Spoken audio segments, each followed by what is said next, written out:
All right, let's talk about building a bridge. Not just any bridge, but a harmonic bridge between two absolutely incredible musical worlds, Indian classical and Western music. And I want you to forget everything you think you know about them being opposites, because we're about to see just how deeply connected they really are. Yeah, you heard that right. We're starting with this because it's the absolute key to unlocking this whole conversation. It's one of the biggest myths out there that these two systems are fundamentally at odds with each other. So, if they're not opposites, then what are they? Well, the best way to think about it is like this. They're two dialects of the same universal language, the language of sound. They just evolved to specialize in different things. Indian music went all in on perfecting melody and pure expression, while Western music became the master of harmony and structure. So for our first section, one language, two dialects, we're going to dig into the foundational building blocks that both of these incredible structures are built on. And it all starts with the notes themselves. So you see the Indian swaras on one side, sa, re, ga, ma, and the Western solfege on the other, do, re, mi, fa. Now, they might look and sound different, but here's the secret. They're basically doing the same job. They're just labels. What really matters isn't the name of the note, it's the space, the relative distance between them. And this is where it gets really cool. In Indian music, you have this idea of a movable sa. This means your starting note, your sa, isn't stuck in one place. Nope, it's chosen specifically for the singer, to fit their voice perfectly. It's all about the singer. And once that sa is set, every other note is figured out from there. Okay, and this is the first big aha moment. You probably think of Western music as having fixed pitches, right? But that's not the whole story. What's a key, like C major? It's really just a structured way of picking your sa, or do. It's the exact same idea of a relative home base, just organized into 12 different options. So a Western key is basically a system of structured, movable saws. Kind of mind-blowing, right? Okay, let's move on to section 2, skeleton versus living being. And trust me, we're about to clear up probably the #1 misunderstanding people have when they try to connect these two worlds. So let me ask you a question. A rag is just a scale, right? I mean, it seems to make sense. They both have a collection of notes. So, same thing? Well, the answer is a huge no, not even close. Let's break it down. A scale? It's a set of notes, an interval pattern. That's it.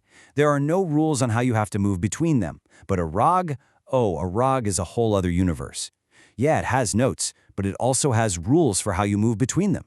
It has important notes, or swaras. And get this, it even has a specific time of day it's meant to be played, a specific emotion, a whole personality. And that leads us to the absolute best way to think about this. A scale is a skeleton, just the bones, the raw structure. But a rag is a living, breathing being. It's got a soul, a personality, a life of its own, and that is a powerful, crucial distinction. Now we're diving into the heart of it all. Section 3, horizontal beauty, vertical depth. This is maybe the biggest philosophical difference between the two, and it's all about how they create emotion. So Indian music thinks horizontally. It's all about the melody. You're following one single note as it glides and bends with those beautiful means and gamaks, all held in place by the drone of the tempura. Western music, on the other hand, thinks vertically. It's about stacking notes on top of each other to create chords. The emotional journey comes from how those chords progress, one to the next. See?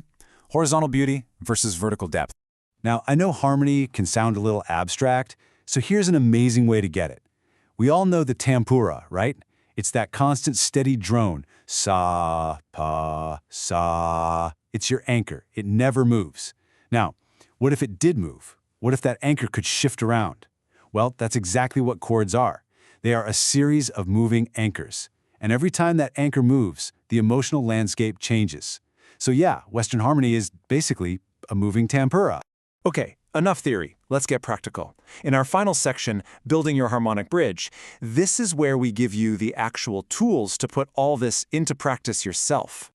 First things first, let's be real about why this can be tricky. If you grew up with Indian music, your brain is wired for that horizontal melody, so you might not naturally feel the pull of a chord wanting to resolve. Or maybe you add a beautiful ornament where the harmony actually needs a simple, solid note.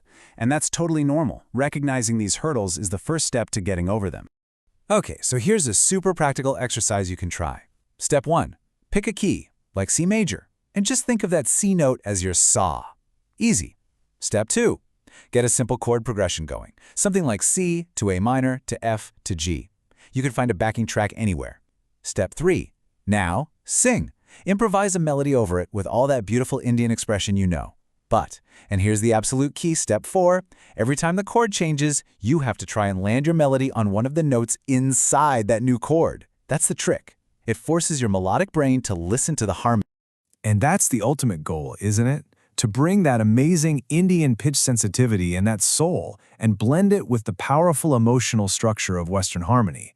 It's not about choosing one or the other, it's about combining the superpowers of both worlds. So, there you have it. The bridge is built. These two worlds aren't opposites, they're partners. And now you have the keys to speak both languages. So the real question I want to leave you with is, what incredible new music are you going to create on this bridge? The possibilities are endless.